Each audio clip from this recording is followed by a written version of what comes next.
Fun Ideas Productions presents the Fun Ideas Podcast.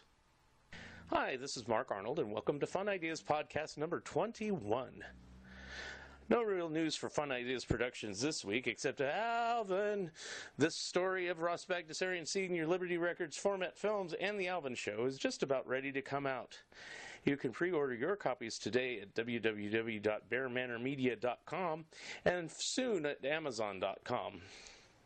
I will be appearing on Phil Hall's online movie show podcast, as well as Stu Showstack's Stu Show video podcast to promote the book. And I will be announcing dates of air and I will be announcing air dates soon as I know them. Eddie DeAngelini is a cartoonist, webcomic collaborator, author, and owner of the Heidi Ho Comics comic book store in Santa Monica, California. He joins me today to discuss his various projects as well as his loves and passions for all things comic book. Here he is, Eddie DeAngelini. Okay, I have Eddie DeAngelini on the phone. How are you, Eddie? I'm good. Thanks for having me. Good to talk to you. Good to talk to you, too. I know you have a comic store called Heidi Ho Comics. Yes. How did you get in business there? Are you the original owner? I don't know. So tell me a little history on that. No. Heidi Ho Comics is actually the oldest, or one of the oldest comic shops in the country, definitely in Los Angeles. It's been in business for 40 years. Oh, wow. And it was, and no, I have not been around for that entire time. I didn't realize. Okay, go ahead. It was originally started by two brothers, Bob and Mark Hennessy, back in the late 70s, and then they later sold it to a second owner, I think about a decade, 2 decades later. I don't know exactly when that happened. And myself and two partners, we bought the shop from the second owner about 4 years ago. Okay.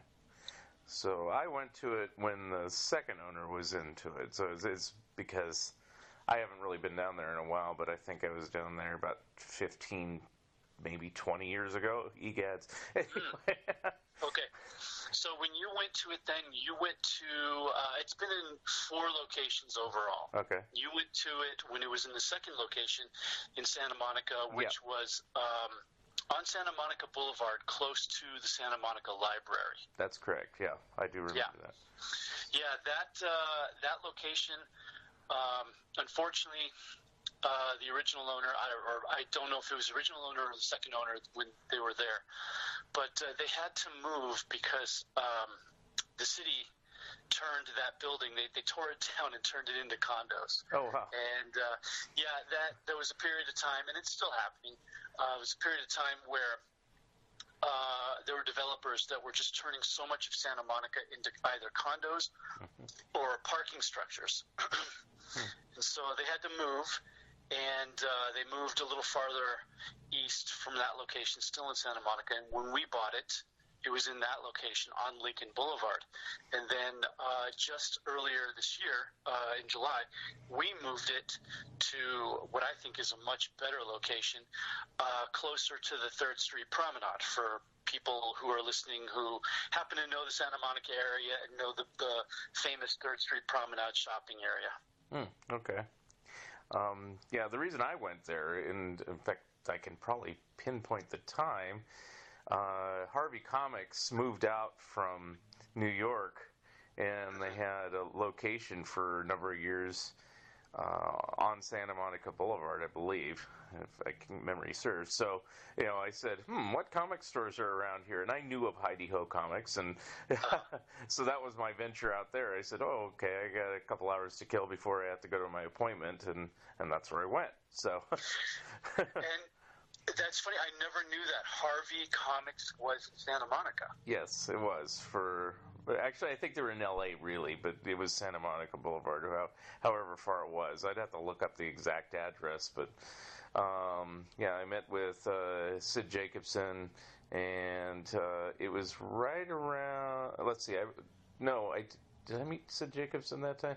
I think I did, and then Jeff Montgomery. So it was before they sold it to Classic Media. So sometime in the 90s, now that I'm thinking about it. So anyway. I never knew they were there. Yeah, they were there for about 6 to 8 years, something like that. Okay. But then now Harvey's no more. It's all part of NBC Universal and DreamWorks and all big conglomerate mega corporation. Oh well. Anyway, so were you involved in any other comic stores prior to this, or how did you get together to do this? Was it just up for sale, or what was the deal there? A little bit of all of that. One of my partners in the shop is actually Jeffrey Patterson, who owns Jeffrey's Comics in Gardena. Oh, I've been there. Yeah, and Jeffrey's Comics is actually the second oldest comic shop in Southern California. So we're the first and the second.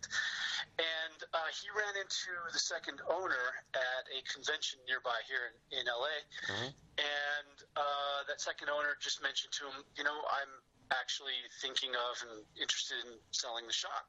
And so my partner jumped on that, and he came to me and said, do you want in? So I said yes. Cool.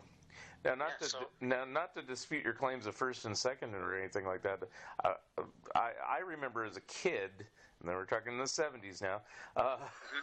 There was the old comic vendor in Torrance. So how does that fit into the scheme of things? I think it was Nick Scotto's shop. I think that was came after Jeffrey's Comics. I think they opened, if not in the same year as Jeffrey's Comics, just like immediately a year after. But I do believe they were they came third. Okay. Or somewhere. I don't know the exact order, but Jeffrey's Comics opened up before the comic vendor did. Okay. And if you remember even further, there was another one. There was Bob's Comics for a short while. That I don't remember at all. 70s and in the 80s. Well, I grew up in this area, in the Torrance area and all around. Yeah. And I remember always after school riding my bike to all the different comic shops, especially on the weekend. So, so I remember all of them. Okay, because I grew up in Northern California, and then for a time between ages 6 and 9 in the 70s, I lived in Southern California briefly, and the only reason I went to the old comic vendor is because they were in that old town shopping center, and I had never heard of at that time that anybody would deal with old comics. I just figured, I was a kid. I didn't know any better. You buy comics and then you read them and you either keep them or throw them away. That was my extent of knowledge on comics. And, they were selling older ones, and I'd look at the prices and they were like incredibly high. Obviously, you didn't look at the price guide or anything. I just remember I was just getting into Mad Magazine, and he had an old one from like 1956 or something, and it was $60. And looking back at the price guide from that, it probably was worth about a tenth of that. But I mean, now it might be worth $60, but in mint or something. But that's 40 years later. When I started getting into comics, that was the late 70s, and that was right at the cusp when a lot of comic shops started opening up, and the whole industry went from newsstands to slowly starting to go into comic shops, specialty shops. And it was around that time, I believe, when people started to get an inkling that, hey, these things might be worth money. And so that was like a big thing. I remember when I was a kid, where if you would get comics where the cover price was 12 cents, it was like, it felt like you had gold in your hand, and you would try to protect it the best you can. Right. And I never let my friends read any of my comics or borrow any of them, because I was just always about trying to keep them as nice as possible, and really, really taking care of them. And my friends were like, whatever, they were the more casual comic fans that just would read stuff and just toss it around and fold it up and put it in their back pocket. And to me, that was like sacrilege. Now, I haven't been to. Well, I tell a lie. I was in LA at the beginning of this month, but it wasn't for comic stores. In fact, somebody said, "Did you get a chance to go to the comic store?" No, because actually I was down there because of a radio convention. I was down there for the Monkeys' Head 50th anniversary. And that was really the extent of my visit down there. So I didn't go down there. So I was just curious. I remember visiting other stores, and not to knock anybody, I'm just saying other stores that are down there. Is Golden Apple still there, down there? Golden Apple is Meltdown, unfortunately, has closed. Both of them have closed. Okay. I knew Meltdown did, and I was going to ask about that, too. No. Golden Apple, as far as I know, I don't venture into that area. Oh, okay. As far as I'm aware, it's still around. But, yeah, Meltdown has closed. Meltdown is closed. Okay, so Golden Apple's still open. Those are the two I know down there. Besides, I did go to Jeffrey's, and I don't even know what's down there. Is there anything else that's major that is in that area? Not really. Okay. There's like a couple. You can find a couple of small ones here and there. Yeah. Like near a little east of where I am in Torrance is another one called the Comic Cult, which is right across the street from Harbor UCLA Medical Center. But it's just a really small place. It's not really anything of note. Yeah. And you will find, like you've got, here in the LA area, you've got like about half a dozen or so well-known comic shops like mine, Jeffrey's Comics, Golden Apple, Dream World is another one.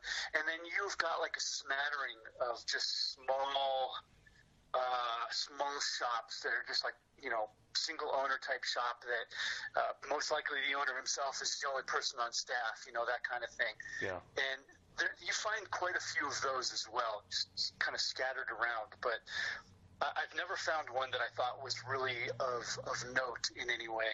Yeah. Yeah, it is kind of sad in a certain way. I know how it's happened. I know Northern California better than Southern California, and, there's still quite a fefew shops there, but it's not how it was.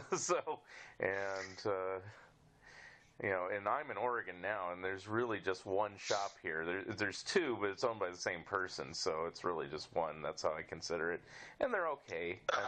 But, it's not like what I'm used to. And so nowadays, if I get some current comics, but a lot of times I have to order things off of eBay, either because they don't get everything, or, it's they only have so many back issues. I just have to go online if I'm looking for something. So.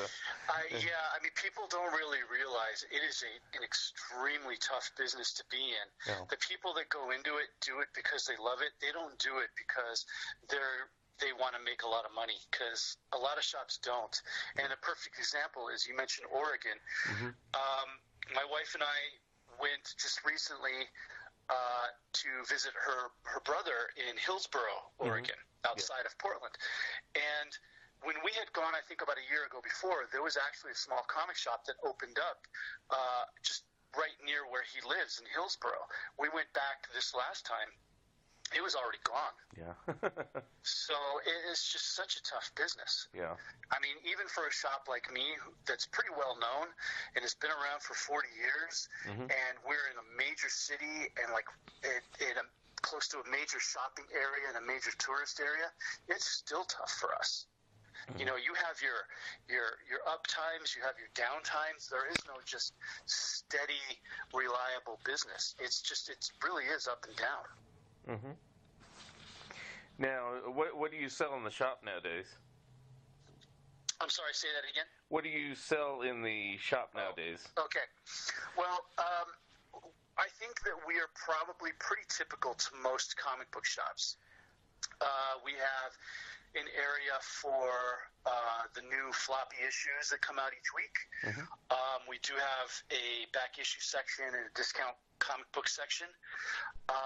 We have a pretty good selection of trade paperbacks, because that seems to be more of our area of where we do well, as opposed to the single issue floppies. In fact, I was talking to someone about this about a week ago.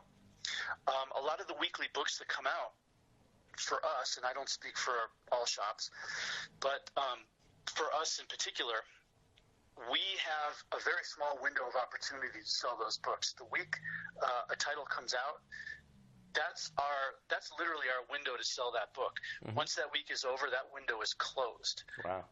It's just very barely open, and we have a section right next to the new this week wall where it's issues of previous week's books going Mm-hmm. back like the last 2 months, and that area has consciously shrunk over time.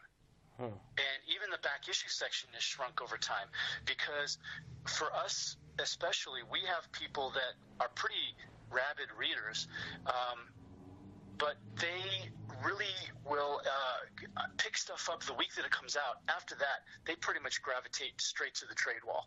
They will just go and get stuff in trade. And, people will say the large amount of the industry is really moving towards that, and I totally agree. And for us in particular, it's really so. And we have a good example would be, I use this as an example, but Paper Girls, the image book, was a big seller for us when it came out. We couldn't keep that in stock. We were constantly reordering that. We were just going through, the first 2, 3, 4, 5 issues, just going through them. In fact, my partner, Jeffrey, over at Jeffrey's Comics, was just giving me all of his stock of that issue because they weren't selling it over there very much, and we were just going through it. As soon as the first trade came out, the monthly floppy sales just went straight into the toilet, just went straight down.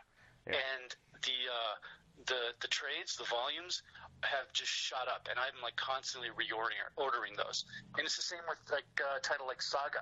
Mm-hmm.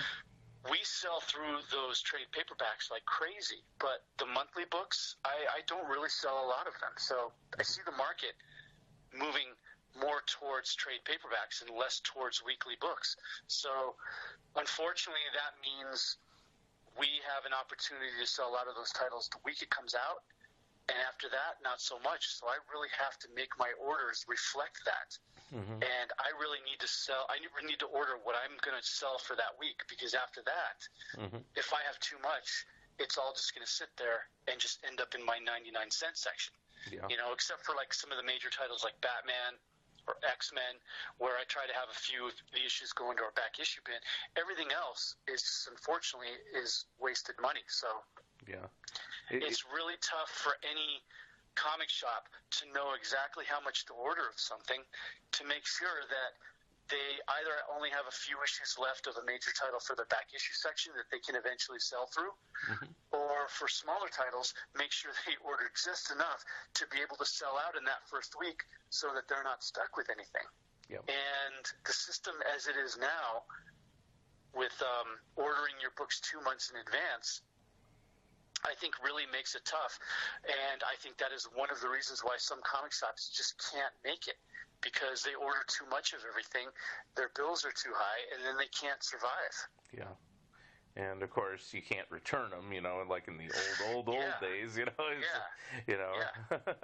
I mean, every once in a while they do make an exception in some way, I guess, as an incentive, like when all the new DC Rebirth titles started. Mm-hmm. All of the number ones were returnable. Huh. So they was basically telling them, hey, we think this is going to be a big thing. Order as much as you want, and don't worry about it, because a few months down the line, whatever you don't sell, you can return. So that is kind of a big help. So, and then I was talking to someone else about this today, as a matter of fact. You try to order your titles very close to the bone, and then the problem with that is, even if you're doing that really well, something will break out to where you think, oh my God, I wish I would have ordered 2 or 3 or 4 times as much as what I did. And a good example of that is that Batman Damned book. Yeah. Because everyone went nuts for that, and the thing was just shooting up on eBay. And I thought it would be a pretty big thing, and I ordered a lot of copies thinking that I would have more than enough over the few weeks, for the demand of it. I sold out that very first day. Oh, wow. They were just all gone. Oh, geez. And I wish I would have ordered 5 times as much. Wow. But then, You never knew. It's like you could have ordered Exactly. 5 times and they'd just be sitting there, and you're like, So I don't know. and I think that's one of the downfalls with this industry is that shops are forced to order their books 2 months in advance, and a lot of times new series are starting, new series are getting rebooted, and you just have no idea. You're really literally just spitballing and just guessing what you should order. Yeah. And I can't think of any other business where that is the case. Yeah. Well, I do notice that a lot of comic stores nowadays, the ones that tend to have any sort of longevity nowadays, they are kind of just turning into bookstores per se, because of stocking more and more graphic novels and less of the floppies and stuff like that. That's why I have to turn to eBay, because it's like people always say, well, you can go through previews and order all that stuff, and I go, yeah, but I don't even, as a buyer, just as an individual consumer, I don't want to sit there and go through that big phone book of previews. I just like to see it in the store. If I don't, well, that's what eBay's for. Exactly. What other business do you go to that you're told, hey, you can buy this, but you're not going to get it 2 months from now? Yeah. That's like if you go to the grocery store and say, I want a dozen eggs, and it comes to your house 2 months later. Yeah. It seems really odd. Yeah. And for whatever reason, this industry just went in that direction, however many years ago when Diamond became a monopoly, and it seems set in stone, and I don't know if there's any way to break that, and if we just have to figure out how to game the system so us shops can benefit from it in some way. So. Right. Yeah. But I think, being more of a bookstore is probably the way to go with few select titles. So, it's like... Right. Yeah. Right, because you have a number of people that literally come in the shop and say, I've never read comics. What do you recommend? Yeah. And we can turn them on to titles that we think we might like by giving them the first volume of a trade paperback. Mm-hmm. And that hooks them. Like when Walking Dead was really big, people would come in and say, oh, I love the show. I just found out it was a comic. I want to check it out. You say, great. You give them that first volume of the trade paperback, right, and they buy it. And a lot of times they would buy it, they would go home, and they would literally come back the next day and said, I started reading it, and I couldn't put it down. I need to buy more. Yeah. I need to know what happens. So I think that's the way to really hook people, as opposed to just marketing your business towards the regulars that come in every Wednesday to buy, the new issue of whatever. Right. Because unfortunately, that market is shrinking. Yeah. And it has been for some time, and I think a lot of comic shops don't want to admit it, but they really need to widen their nets to get in more readers in different ways, as opposed to just telling people, well, you got to come every Wednesday to buy the new issues of this title or that title, when most people say, but I just want a book I can sit down and read the whole thing in one shot. Right. So, and there's nothing wrong with that. I mean, there's a lot of people that will look down on those people, saying, well, they're not real comic book fans if they're not coming to the shop every Wednesday and picking up the new issue of whatever title. And I just don't buy that. People will enjoy comics in whatever way that they choose to, and that doesn't make them any less of a fan. Right. Well, for me, when I shop, I admit I don't go every week anymore. I used to all the time, but sure, I go about once a month. But when I go, I know I spend more than I did when I went once a week, because it's usually a book that I buy, and I might buy 2 or 3 books as opposed to 2 or 3 just floppy comics. So in the long run, they get more money. They just have to wait. They have to wait for me, And I know there's still people that come in regularly. It's just like a habit, It's just so, I think if you're wise that way, and you seem to have a good head about it, it's like, your shop should continue for quite a while, unless they suddenly say, we're not doing any more books. But I've even heard recent articles or read them on the internet and stuff that, bookstores in general are making a comeback because people don't really care for e-books as much as they do regular books. So I think that sounds promising for even comic stores. Yeah, I agree with that. And I think that the one thing that comic book shops have over bookstores is the collectability factor. Yeah. Someone who wants to just read, like, say, the newest romance novel or, any other type of throwaway book, they might just be fine getting it digitally. Mm-hmm. But there's a lot of fans, comic book fans, that are going to, they might read something digitally, but that has been shown to actually get people to come into the shop because they say, hey, I checked out this series digitally. I really liked it. I want to see what else there is, and I want to buy it all now. Mm-hmm. So the bookstores, just the regular prose bookstores, they don't have that benefit of that collectability. Right. Because like someone had told me one time, it's like, yeah, if I go to a convention and, I meet the artist or the writer of the book I like, how am I going to get him to sign my digital copy? Yeah. Well, even the regular bookstores don't have the knowledge either. I mean, like a chain, there's Barnes & Noble up here, and they have a whole wall of graphic novels, but there's no real rhyme or reason. It kind of frustrates me that they don't carry any of the Fantagraphics stuff, although they could. I'm talking about like the EC reprints and things like that and the Dark Horse ones. They could, but they don't because they think, it probably doesn't sell. I don't know, but they don't have any rhyme or reason. Now, like with every other store, you could special order, but it's like I'm the type that still, after all this time, I just like to go in and browse and, hey, there's something neat, True. Yeah. But I think also when you walk into a store like that, like a Barnes & Noble, and they only have like certain things, you could possibly special order it, but there's just kind of like a more of a nameless, faceless corporate feel to it, as opposed to when you go into a comic book shop and no comic book shop can carry everything. Right. One, they probably couldn't afford it, and two, they don't have the space for it. So whatever they don't have, I think there's more of a willingness, at least for me, I think, for someone to order it from a comic book shop than a faceless corporation. Yeah.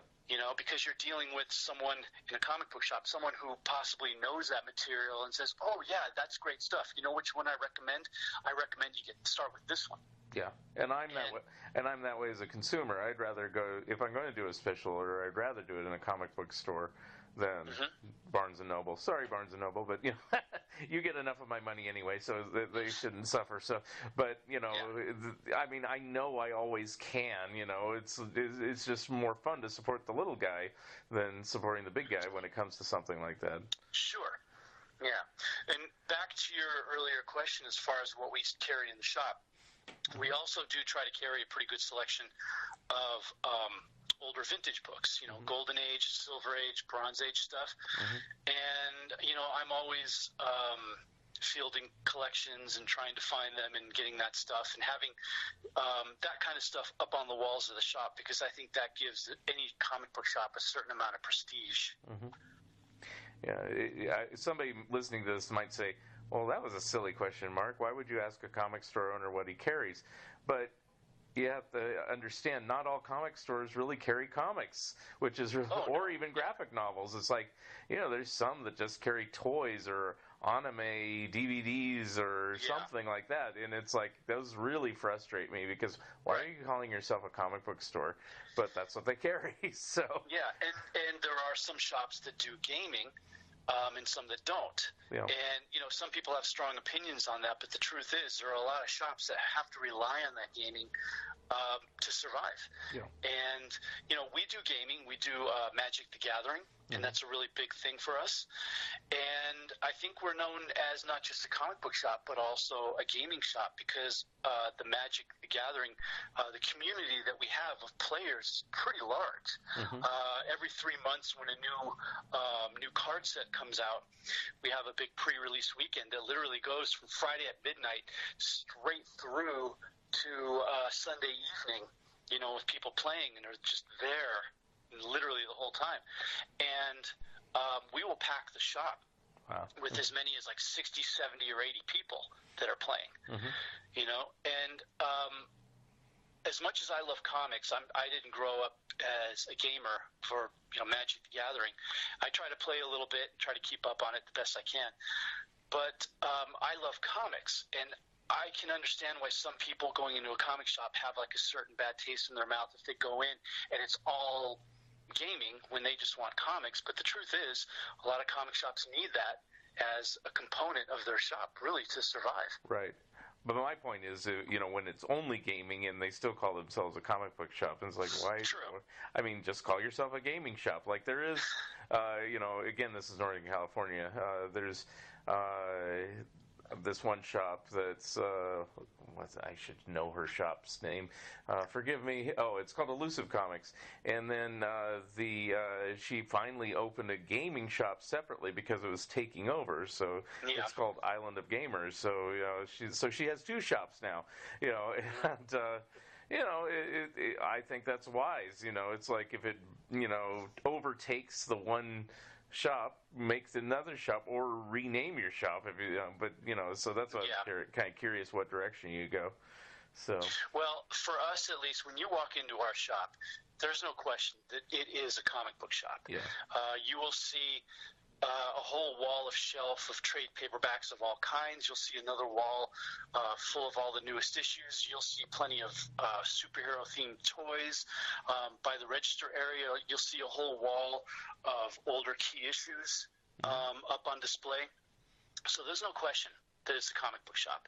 Now, in the evenings, closer when the store closes, that's when a lot of the gaming starts to happen. So it's not so much a detriment to the people that come in that are just there for comics. You come in there during the day, that all the tables and all the gamers, they're not out in your way, right? Blocking your ability to go get whatever issue you want. So as much as we try to keep those separate, it's still, both are still part of what the shop is. Right.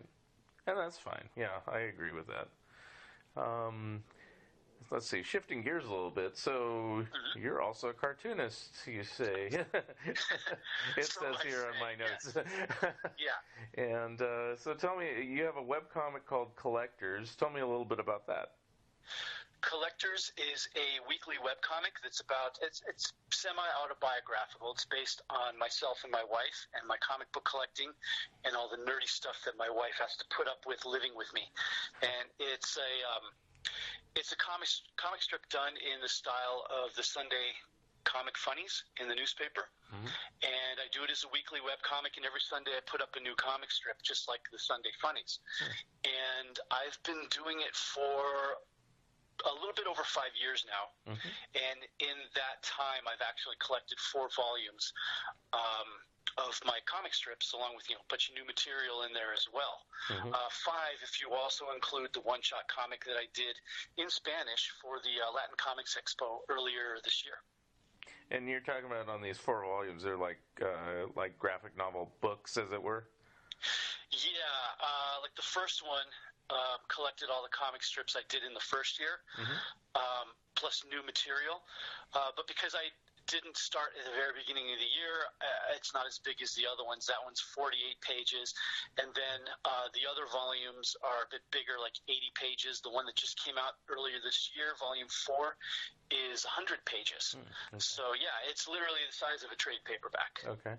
What's the I understand the first year you said why the increase in pages on the later ones, just so you just had extra material to add that you were just working on? Yeah, because then as time went on, I started, because I put up a new strip every Sunday, and because the first year I started, I think in May, so I didn't have a full year of strips.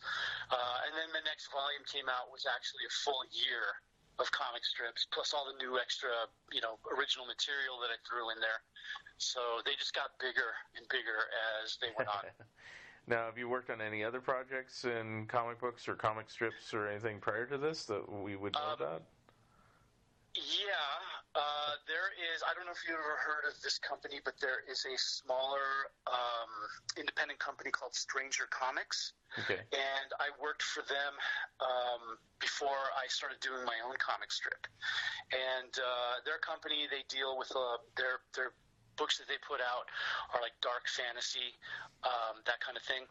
And I kind of worked for them doing, literally doing everything. It was a small group of people, and they would all jump in and just do whatever they could to help promote the books and get them out there. And they've started to get a lot of buzz after I left with certain titles that were starting to get optioned as film or TV projects, but they're not quite yet really known yet, but I think when some of the project starts to bust out and come out in other media like they've been planning, then more people will know about them. And in your artistic background, are you self-taught, or did you go to school, or both, or? I guess a little bit of both. I mean, I didn't actually go to school for more the art cartooning side of it. I did go to school and study graphic design, because for a while before I even ventured into this whole industry of creating and selling comics, I was actually a web designer. And so I did go to school for that. And I always had some kind of creative thing that I've always wanted to do. And it eventually kind of came out as doing this comic strip and this web comic. And mostly self-taught and partly taught in school from all the different art classes I took, studying anatomy and things like that, which kind of got me going. Now, when you're doing this strip, how do you do it hand-drawn, or are you doing it on the computer? What's your process? I literally am old school, or as my wife would say, just old. I literally still pencil and ink each comic strip by hand. But then after that, I scan it in, and then I do all the coloring and the lettering digitally. But yeah, every week a new comic strip starts with an 11 by 17 bristle board, which I just start sketching out and laying out in blue pencil, and then going back and penciling and inking. Oh, wow. So yeah, and there's an advantage to that. I have believe it or not, I actually have the equipment here in my house to do all of that digitally. And so many of my other cartoonist friends have said, you've got to do digital. You got to do digital. It's going to save you so much time.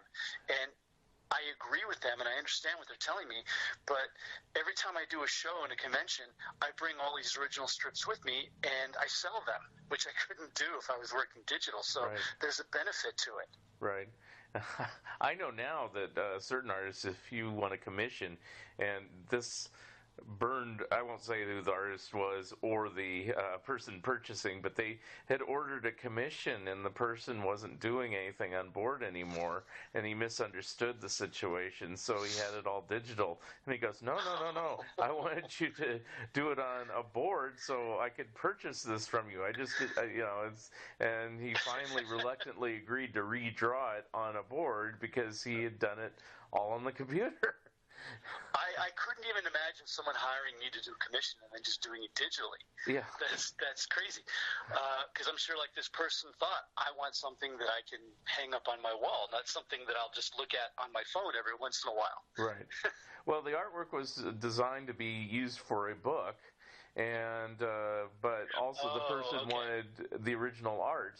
As just like something to hang on the wall, and it's like, but there's a misunderstanding. It got cleared up, but that I guess is a little more of an understandable situation, at least from the artist's point of view, is that he's being hired to do a job, doing art for a book. He's supplying the work, and he didn't even think about what their intentions were. Yeah. So. And I don't know all the whole story behind it, but except that there was a brief time with some aggravation, and I had to kind of be intermediary, saying, "Come on, I understand you're drawing this, and you need to draw it twice, but hey, he wasn't clear," and and then it got cleared up. So anyway, Anyway, tell us a little bit about that collector's. I guess you kind of did, but I mean, is it kind of an ongoing saga, or is it, is it humorous, or what type of characters are and things like that? It's a humor strip similar to what you see, or what you used to see in the Sunday Funnies on Sunday morning, where it's just basically one and done gags. about the characters are myself, my wife, or characters loosely based on us, and my friends and other, couple of neighbors that pop in here and there. So it's kind of like almost like a sitcom style world of characters done in a weekly Sunday style comic strip, and they're all one and done gags, so you can just jump in at any point. If you go in and check out my website at collectorscomic.com on a Sunday morning and see the newest strip, it's just a one and done gag, a one and done type of joke and gag, and it's all revolved around comic book collecting and superheroes and that whole kind of pop culture thing that's just so big now. Yeah, but it is I guess wide-ranging enough that the average person who's not, familiar with some deep superhero lore or legend, that the average person could probably pick it up and understand it and find it humorous, probably. Definitely, yeah. Whenever I do conventions and I get like a table at Artist Alley and I sell my books, it's funny because I will spot you can spot the married couples, and the guy will be digging through long boxes of comics, looking for issues, and the wife will just be standing there looking bored. And I will usually give a copy of, if I'm nearby, I'll give a copy of my book to the wife and say, hey, check this out. I think you can relate to it. And she'll start reading it, and we'll start laughing, and we'll start hitting her husband going, oh, my God, check this out. Look, this is totally us. This is totally us. So there's a certain relatable humor for all married couples, and especially if the husband is that guy who just loves to dig through, long boxes at a show and, hit a bargain bin at a comic shop. So it's very much revolved around not just comics, but about, marriage and, all the little annoyances or even just the joys that you have together. Mm-hmm. Now, the book collection's available online as well, or are they just through your store? Yeah. Okay. Well, you can go to my store and buy them if you like. Yeah. But if you don't happen to be anywhere near Santa Monica, you can go to my website, collectorscomic.com, and all four volumes, they're all available there on the website, including other little materials like some of the shirts I made up or the enamel pins, and even the original artwork. Whenever I finish a comic strip, I will put it up for sale on the website. So some of the ones that I have are available there. And then the brand new strips, if you're trying to read it weekly, what's the URL for that? How do you find that? Oh, that's at collectorscomic.com. That's my main website. Okay. And right there on the main homepage, you scroll down a little bit, you'll always see the newest strip for that week. And then, if you're big on social media, the links for Facebook, Twitter, and Instagram are right there on the main page. And you can follow the comic strip there as well. And every week I put the new one up. Okay. And you can literally go through the archives and look at every one that's ever been done? Not every single one. Oh, okay. Usually, the ones that go back for a few years. Okay. I don't keep those on the website. Those are only available in the books. Okay. So, yeah, that was the reason I was asking that. Is if somebody doesn't want to buy the book, so they go through pages and pages, but you're kind of saying it's probably better if you want to get everything to get the books. True, but you know what? It's really funny is that when I started doing the comic strip and I wanted to publish them in a volume, my first thought was, who's going to buy the book? Everyone's already read the comic strips online for free. You would be surprised. Yeah. Even people that have read all of them online will still say, I want the book. I want the book. I want something physical. Yeah, well, it's like what we were saying earlier. I mean, it's like, ebooks are fine, but, it's like... Yeah, it's the collectability factor, and also just the tangibility factor. Even if it wasn't worth anything, it's like I like holding books, and maybe it's because I'm old school myself. But I have some ebooks on my computer, but I know I'm more likely to go to my shelf and pull it off, even if I have an ebook version of it. Yeah. I was so scared in the beginning, thinking that people aren't going to buy it because they've read them all online already, and that's when I thought, okay, well, I need to put original material in the books that wasn't on the website. so as an incentive to get people to buy them. And as much as I enjoy doing those, doing that original material, and I do it in all of the books, as much as I enjoy doing them, it doesn't really seem to really affect anything. The people still want to buy the books, even though they've read everything online. Yeah. But it does gives me the ability to do original material in the book that I can't necessarily do online, because online there's a very strict format. It's very much like a 5 to 6 panel grid, Sunday style funnies comic strip style template, and I do the strip that way as like a one and done type of joke, and so it's very strict. But when I do the book and I do original material in there, I'm more open to do something a little bit bigger. Like in the last book, if you see the cover, it's kind of a take, like each book I do some kind of homage on the cover to a different comic book genre, and on the last one it's kind of a homage to classic romance comics from the Silver Age. And so I did an original 7-page story in the newest book that's all about my wife and I telling the audience, the reader, about our first love and our first heartbreak. And of course my first love and heartbreak was a comic book. So it affords me the ability to do something a little bit more, go a little bit longer, a little bit deeper. Okay.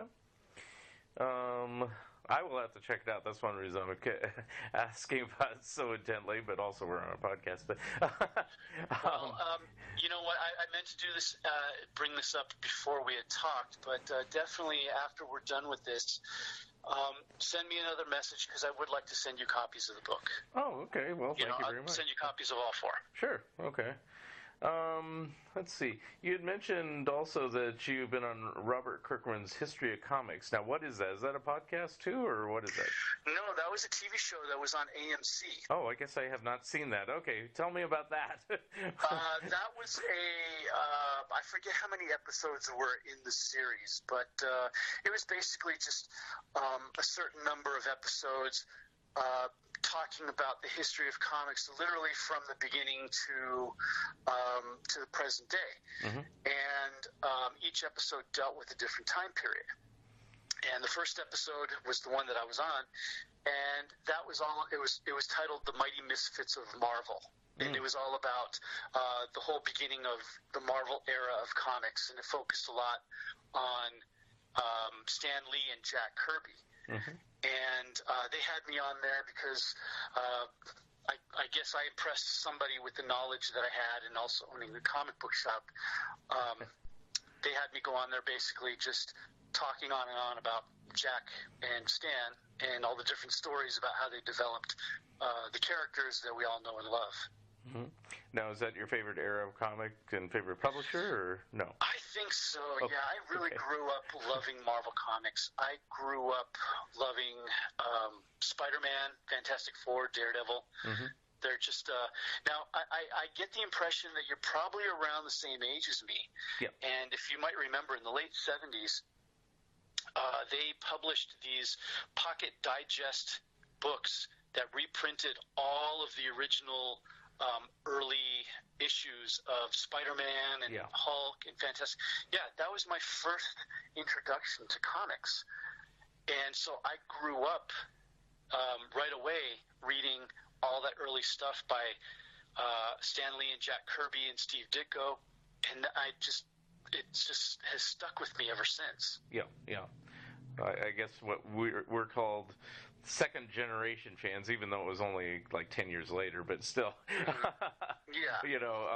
yeah, I never saw, my first the very first thing I ever had, and it just was somewhere it came along the line, is a Mighty Thor issue from 1967, but I don't remember seeing, I mean, it was around the house, but I don't remember really being cognizant of it until the early 70s, and I probably didn't buy a Marvel till like mid to late 70s, and then, yeah, it was Spider-Man first, because Spider-Man used to appear on the Electric Company, and I said, Yes. hey, maybe I should check out the real comic book that this is based on, Yeah. And then I was kind of shocked. I go, wow, there's a lot of reading in the real comic book. I didn't expect that. Yeah, he didn't say anything on the Electric Company. Goodness. Yeah, I remember the very first comic book, single-issue comic book that I actually bought off of the rack with my own allowance money. It was at a liquor store that was just like a block or two from my house where they had the spinner rack in there, and it was Daredevil 159. Yeah. And that was like the beginning of the whole Frank Miller era on the title, and I remember that just really pulling me in and really loving the character and the writing and that whole kind of like dark noirish of it. Yeah, and I actually picked up Daredevil around the same time before that. I mean, around that too. And I guess the weird thing about Daredevil around that time is, for me, is like I go, how did this manage to get up to 158 issues at that point? And it's like, how did it manage to get up to this point and not get canceled or something? If it was, because. Now people nowadays, they say, oh, Daredevil by Wood was good and by Cullen was good and da-da-da-da-da-da-da. But they didn't say that then. They kind of acted like Daredevil was nothing until, issue 158. And so that's why I was like, Yeah. Whereas Spider-Man was kind of the opposite. They started off with Ditko, and then Romito took over, and so it had a successful run. And of course, Kirby was on Fantastic Four for 100 issues and things like that. So, but so all that stuff is all the stuff that I grew up with reading. Right. And yeah, I didn't buy all that stuff off of the rack when it first came out, but in the reprints that they started doing in the 70s and the 80s, that's I started reading all that stuff and just absolutely loved it. So that whole era of comics is just literally my favorite, and I've just always read anything I could about the backstory of these creators and the time and how everything came about. And what's fact and what's mythology, and I think that's why they had me on that particular episode. Okay. And how many episodes is it? I'm gonna have to check this series out. This is one that just went off my radar completely. I'm embarrassed. I don't really know exactly how many episodes they had, but I mean each episode focused on something different. Like the first one was the whole Stan and Jack thing, and for people who think that they probably just glossed over everything and made Stan look great on this episode. Yes, they did, and also they didn't. Yeah. They had like the first half, they really kind of delved into the whole Stan Lee side, and then on the second half, they really focused on Jack Kirby. Yeah. And so they really showed how both of them had weight as far as what happened in the whole history of the Marvel Universe, and there was no one person that did everything, really. Yeah. And some of the other episodes they had of the show was they had one that focused solely on Superman and the whole Jerry Siegel and Joe Shuster fight and their rights and all that, and how Neil Adams came in and really helped them out. They had other episodes that really focused on Image and all the people that broke away from Marvel and created that company. So there were several different episodes. You could probably look online and see how many there were that focused on different real highlight areas of the industry and how they really affected things. Now, was it all, I hate to say, all superhero based like it typically is? Not really. Okay. Like the Image episode really went into how it kind of eventually created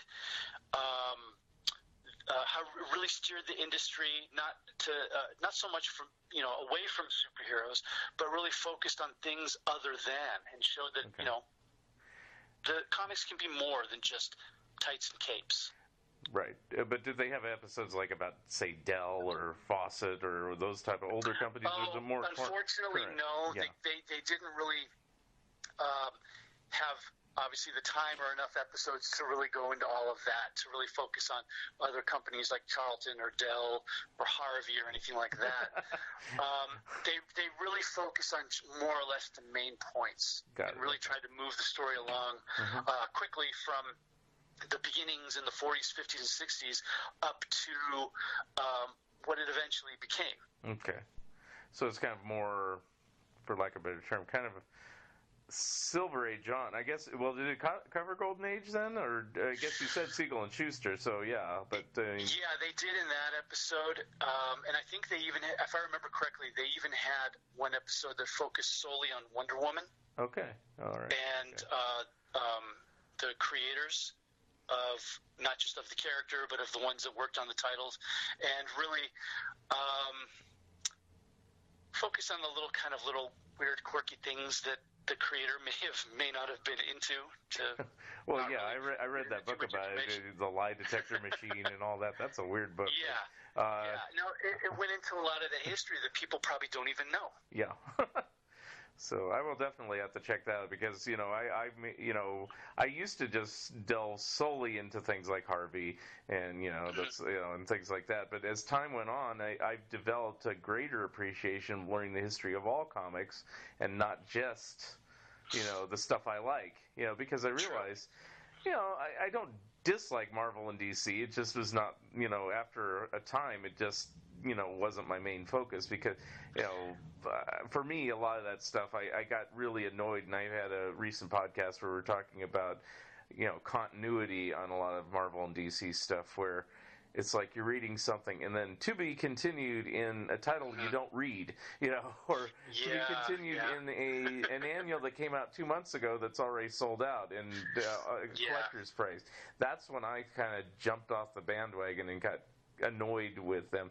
But the earlier history, of Marvel and DC totally fascinates me. All the deals and the kind of swindle and the kind of behind the scenes dirt and stuff a little bit. True. Really, it's like what you see on the surface or what's really known to the main, to the public at large as far as the history of comics is really just. It's the surface stuff. Yeah. There's so much stuff underneath that maybe isn't as pretty that people don't know about, but it exists. And for, historical factor, it should be known and it should be recorded. Yeah. One of the things with that show that I would say that I was really kind of a little disappointed in is the fact that it goes to the old saying that history is written by those who are the winners, and the winners being Marvel and DC, because as fandom and comics and everything advanced, everything now is all the big Marvel and DC TV shows and movies. Yeah. And one of the things that I think that, while not completely forgotten, really should be more remembered, I would have loved to have seen an episode that focused on EC Comics and the whole Senate hearings that happened. Yeah. And how literally the entire comic book industry was really at the brink of completely disappearing. Yeah.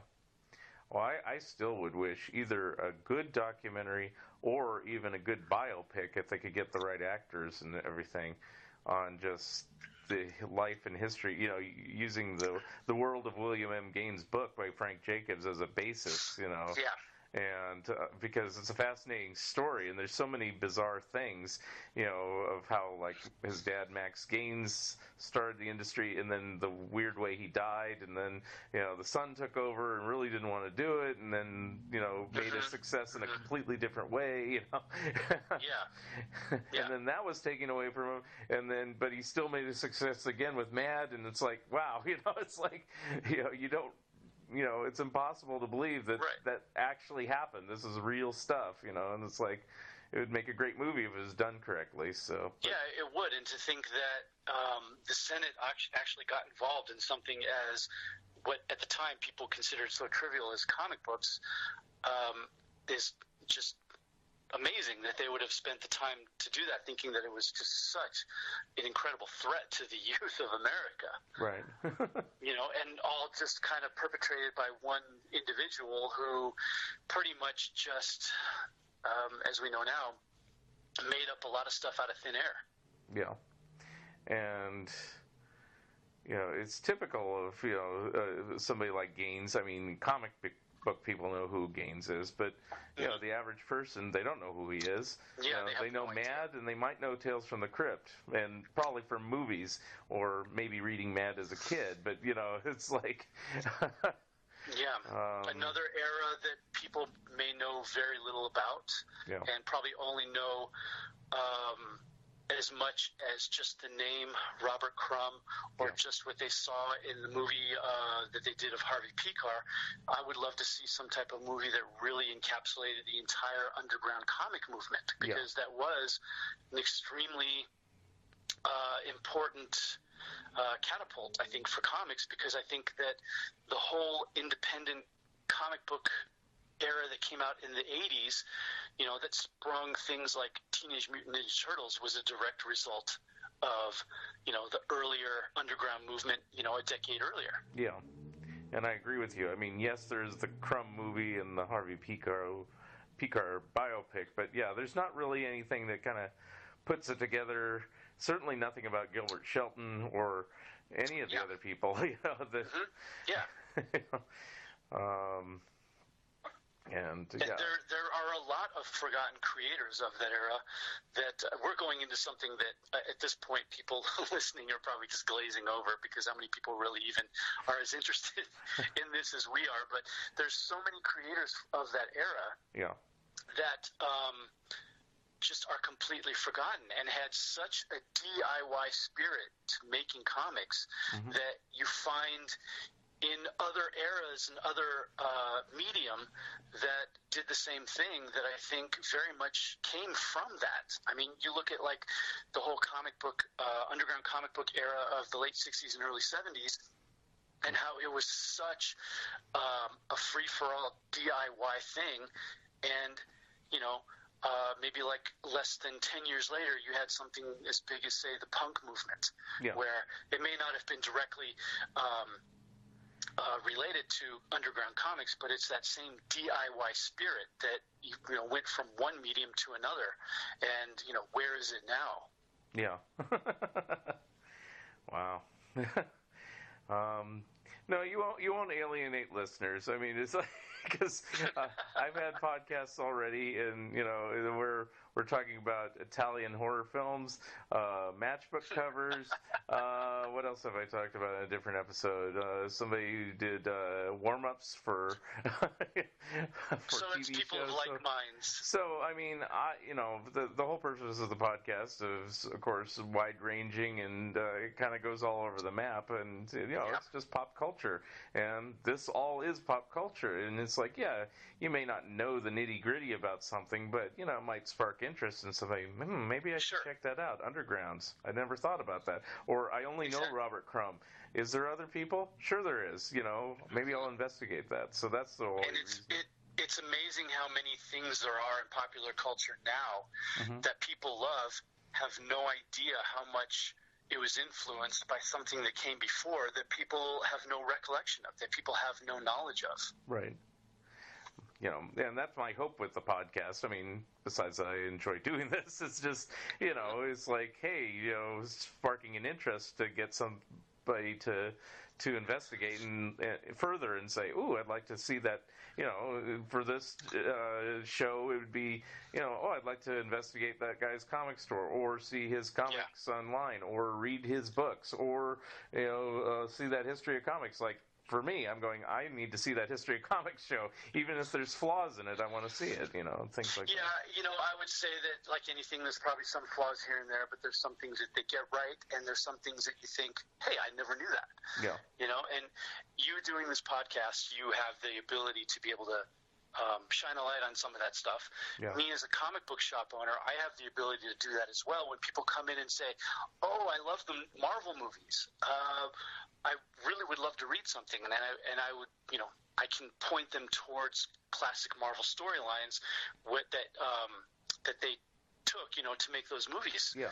Or even like with my own comic strip, some of the comic strips, while it's a one and done gag comic strip, some of the ones that I've done is an ongoing thing called Comics History 101, where the comic strip will just be me telling the reader about some unknown little bit of comic book history about a certain creator, and it's like a chance for me to say, hey, did you know this little story? Maybe that will make you look at whatever a little bit differently. Mm-hmm. Well, did you have any final thoughts about anything we talked about, or anything else at this point? I think we talked about pretty much everything, didn't we? Yeah. Well, I try to cover. Like I said, I keep it all free form. I know some people do podcasts, and it's like, we're going to talk about this subject, and that's it. But it's like, hey, it's more fun this way. I just like to have a general conversation, find out about the person, find out what they do, and find out what they're interested in. And you've filled the bill here, so that's what we're doing. It's definitely more fun when you wing it, and then, for me especially, and probably the same for you, you can just talk about comic books or comic book history for hours on end until people literally just glaze over and just tell you to please just shut up. Yeah. And then I get to the end of the episode like I'm doing, and I go, well, let's rope it all in here. So, and so the way I do it is I just say, hey, do you have anything you want to plug? You did a plug earlier, but you can plug it again. But yeah, if I can plug it again, I will say, hey, if you're in the Santa Monica area, the Los Angeles area, come on and check us out at Heidi Ho Comics. We are in a new location at 412 Broadway in Santa Monica. Mm-hmm. And as the year goes on, we will continue to improve it and, work with it and have all kinds of great events there, which we have so many ideas of things we want to do with this new location. Mm-hmm. And if you want a good laugh and enjoy comics and comic book culture, please check out my webcomic collectors at collectorscomic.com. Mm-hmm. Follow it on Facebook and Twitter and Instagram. And, hey, if you have the ability to, you can go and check out the archives on AMC and watch the Robert Kirkman's Secret History of Comic Books and check out the first episode, and you will see me in there waxing poetic about Stan Lee and Jack Kirby. Very good. One last question about your Heidi Ho Comics. Do you sell comics online as well, or just in the shop? We do. We will be expanding that in the coming year, but right now what we do have is a pretty large eBay store. Whenever we get a lot of older books, we buy an old collection, and it's got a lot of good, older key issues, pretty much any good, more valuable gold, silver, Bronze Age stuff. We always put that up in our eBay store, but it's also available in our physical store as well. Okay, I was asking that if Santa Monica is not on everyone's travel plans anytime soon. So true. Yeah. But as the year goes on, we do have a new system in place that is going to afford this the ability to offer much more of our inventory online. All right. Well, very good. And any future projects coming up for you, or just continuing on doing the collector's webcomic and things like that? Yeah, continuing on doing that. I've always had the inclination, and I've had a couple conversations recently that might actually make it more of a possibility, but I've always had the inclination of turning my property of collectors into some type of animated property, and maybe someday that will come true. All right. And again, continuing on with making our new location at Heidi Ho Comics bigger, better, and hopefully even more successful. Sounds good. All right. Well, I want to thank you, Eddie, for being my guest today. I loved it. Thank you for having me. Thank you very much, and we'll talk to you again soon. All right. Thank you so much. Have a good day. Bye. Bye-bye. Thank you for listening, and thank you again, Eddie DeAngelini, for being my special guest. Episode number 22 will be coming soon.